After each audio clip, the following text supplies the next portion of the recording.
ตลาดมาแล้วก็จับแม่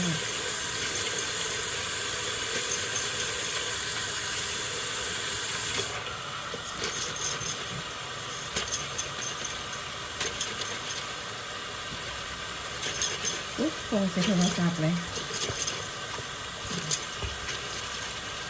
ตัดแม่โทรใส่มาเมื่อกี้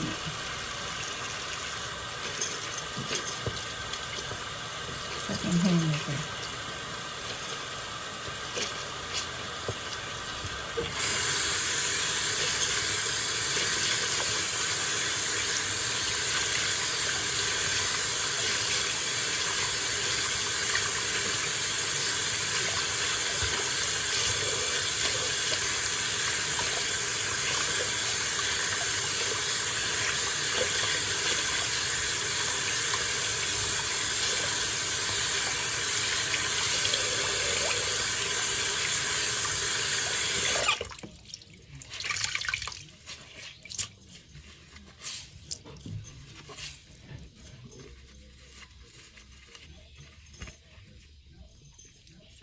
ไปตากปะนี่